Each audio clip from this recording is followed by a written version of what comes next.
Stone's mobile home in Murrieta on the first week of January 1986 as a Thursday evening Bible study to accommodate several families who were traveling out of the area for worship on Sundays. Those attending the first meeting were Jean and Dolores Harmon, Doug and Connie Coip, Roberta Stone, and Charlene's two daughters, Nikki and Sabrina.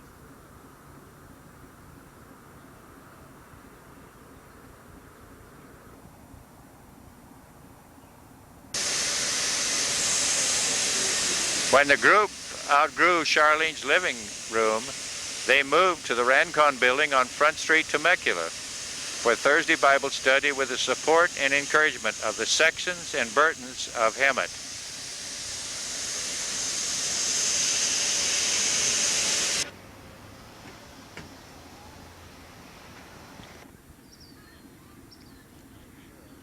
On May 4th, 1986, the first Sunday service of the church in this valley was held in the multi-purpose room of the Murrieta Elementary School on Adams Avenue. Dale Sexton preached the sermon at the first meeting with 76 in attendance. On May 25th, the guest speaker was Tom Began from the Newland Street congregation in Garden Grove. On June 1, 1986, the regular Sunday service was held with 33 in attendance.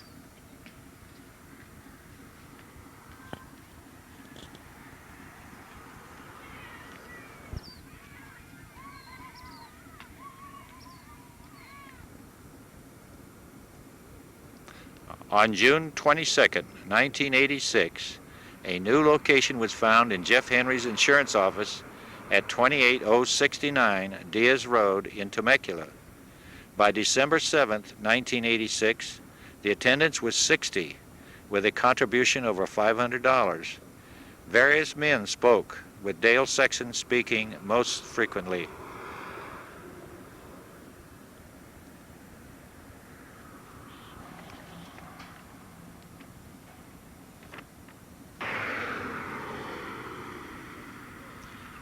Praise the Lord. By February 1, 1987, a much larger facility was needed, and one was found at 27895 Diaz Road, where the congregation remained for the next 5 years. Mark Guy was the full-time minister from February to October 1987. Peter and Leslie Mostert began work with us on a part-time basis in April of 1988, and Peter became the full-time minister at the end of 1989. On January 1st, 1991, Dick Husband and Doug Coip were ordained as elders of this congregation, and Leonard Bites, Howard Erickson, Rusty Garbett, and Bill Shepard and Jean Harmon were ordained as deacons. In 1991, Martin and Rosa Duran moved to Temecula, and Martin started work as a part-time minister to the Spanish-speaking members of the congregation.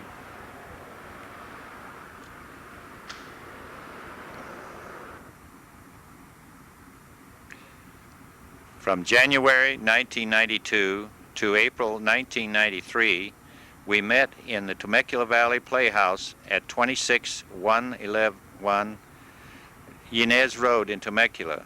During this time, 5 acres off of Nicholas Road in Temecula were found and purchased with plans to erect a church building in the future. Martine was ordained as a deacon while we met in this location.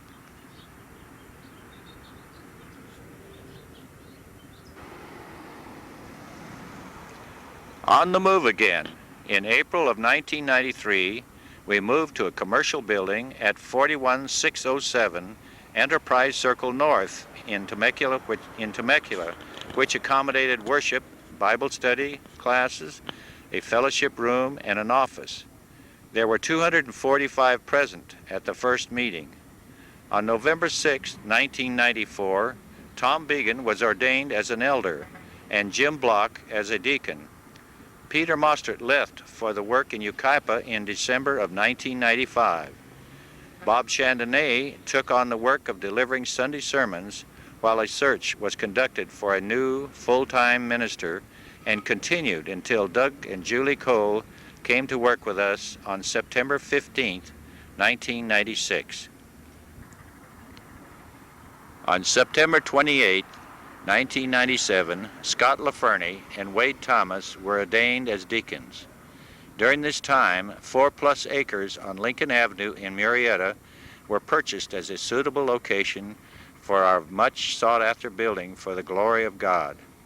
Our plans were begun to build in love.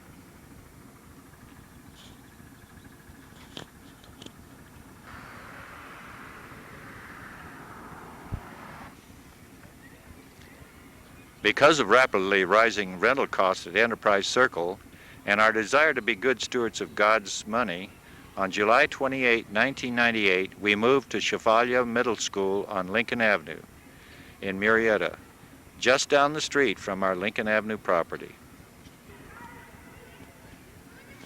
Here we have a beautiful, large room for worship service, as well as fine classrooms for Bible study and worship training. Many members are working hard to make this situation run smoothly for all of us, but we have not yet reached our goal.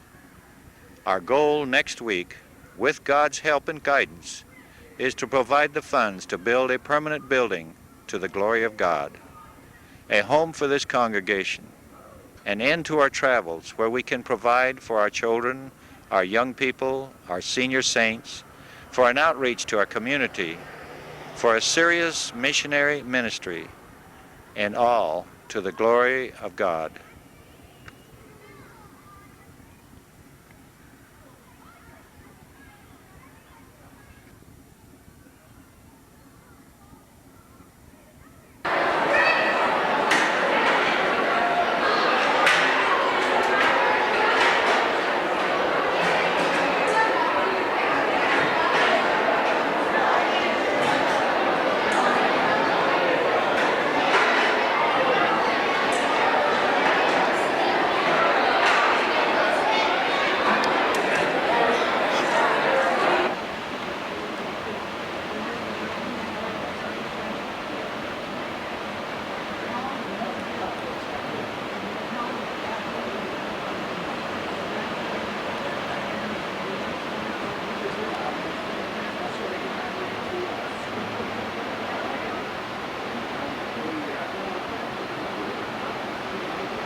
As we look across this valley, we can see that this is a place that's alive with growth. Murrieta and Temecula together have a combined population of over 80,000 people right now. That number is expected to more than double in the next 7 years. But while this city and this valley has been blessed with growth and economic development, there is still a darkness that hangs over the land. There are people here who are hungry to hear the message of Christ. They're hungry for the hope that only God can give. It's time for us to build and to be a light into this community. Jesus said in the Sermon on the Mount that we are the salt of the earth, that we're the light of the world. He said to let your light shine before men so that they can see your good works and glorify God who is in heaven. It's time for us to be a light in this community, to offer resources. If a building was to be built here, we could offer it for Alcoholics Anonymous, we could offer it for a preschool, we could offer for educational opportunities for the community. The possibilities are endless. When Jesus was sending out his disciples into the world to go and do ministry, he said to them, "The kingdom of heaven is at hand. Preach this message. Heal the sick, raise the dead, cleanse the lepers, cast out the demons. Freely you have received, freely give." Jesus gave his life because he loved us. Can we give anything less? It's time for us to give of our resources, to give in prayer, to give of time, and let our light shine before men. It's time for us to build and let our light shine.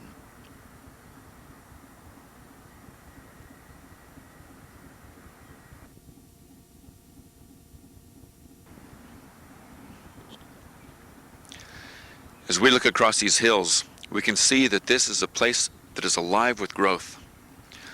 Temecula and Murrieta alone, together, have a combined population of over 80,000 right now. That number is expected to more than double in the next 7 years. However, as blessed as this community is with growth and economic development, there's still a darkness that hangs over this land.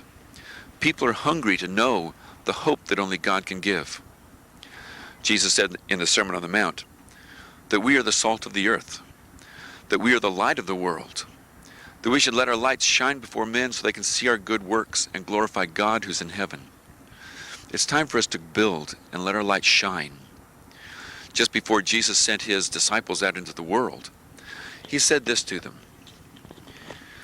He said, "As you go, preach, saying that the kingdom of heaven is at hand. Heal the sick, raise the dead, cleanse the lepers, cast out the demons. Freely you have received, now freely give." Jesus gave his very life because he loved us. Can we give anything less? Jesus gave up heaven and he came to earth because he loves us. It's time for us to build and to let our love and let our light shine so that people will glorify our Father who's in heaven.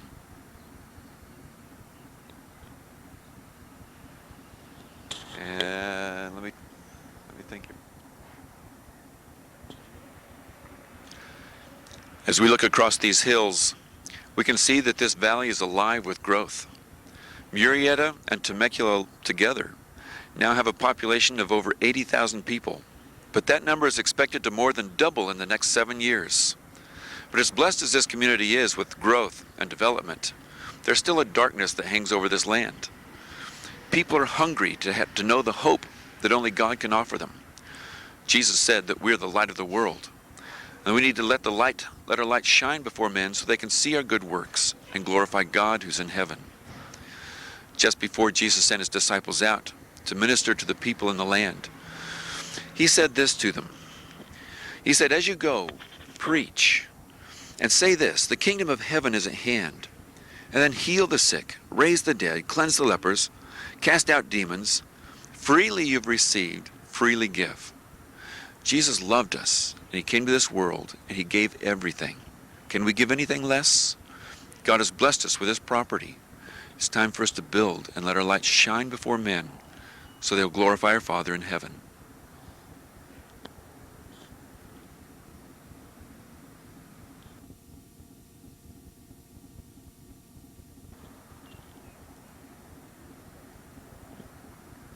As we look across these hills, we can see that this valley is alive with growth. Between Murrieta and Temecula, there are now over 80,000 people, but that number is expected to more than double in the next 7 years. But as blessed as this valley is with growth and economic development, there's still a darkness that hangs over the land. There are people who are hungry to hear the hope that only God can offer. It's time for us to build and to be a light to our community. Jesus said that we're the light of the world. He said to let your light shine before men so they can see your good works and glorify your Father who's in heaven.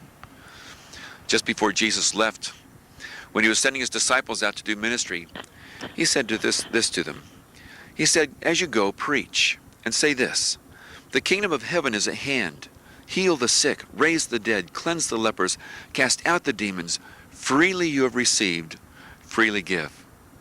Because of Jesus' love for us, he gave everything. Can we give anything less? God has blessed us with his property. It's time for us to build and let our light shine before men so they'll glorify God who's in heaven.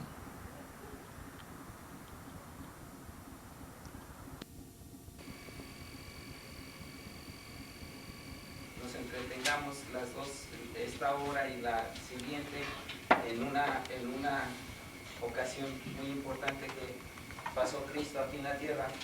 Dice en el verso, la estrofa número 3 del canto 85, dice, no hay que temer ni que desconfiar en los brazos de mi Salvador. Por su gran poder, Él me guardará de los lazos del engañador. Parece coincidencia, pero el mensaje que traigo yo va de acuerdo a la última estrofa que estábamos cantando. No hay que temer porque estamos en los brazos de nuestro Señor Jesucristo, pero ¿quién es Jesús en sí para que nosotros vivamos una vida de seguridad? Dice en el verso 27 en adelante, una pregunta que le hicieron a nuestro Señor Jesucristo con respecto a quién es Él, de dónde viene Él. En parte en sí los enemigos de nuestro... Ready? Okay. I'm standing on our church property, and I get excited when I think about walking into our new auditorium and seeing our soft pews again and smelling the new carpet and the fresh paint and seeing the light shining through the high windows up above. And then walking down the hallway to our fellowship hall past the classrooms and the kitchen area and looking out and seeing a fenced-in play area for the little ones and the sand volleyball court surrounded by grass, and then the foothills in the distance. It's an exciting thing to envision. It's inspiring to think about all the Lord can accomplish through us and this wonderful tool. We can truly be the light on the hill shining in the darkness. With the help for missions, families, the youth, aged, disadvantaged, and abused, or anyone who is hurting and in need of the good news and the love that Jesus taught us. I see a place for Christian seminars, for weddings, crafts, childcare, community service, and much, much more. I'm also very excited for our family, because the amount of sacrifice that is being demonstrated in this campaign will surely result in blessings beyond that sacrifice. I'm seeing lives changed. I'm seeing faith increased.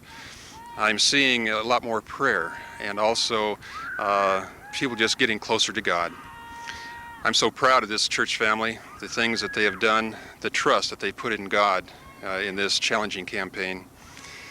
But above it all, to our great God be the glory.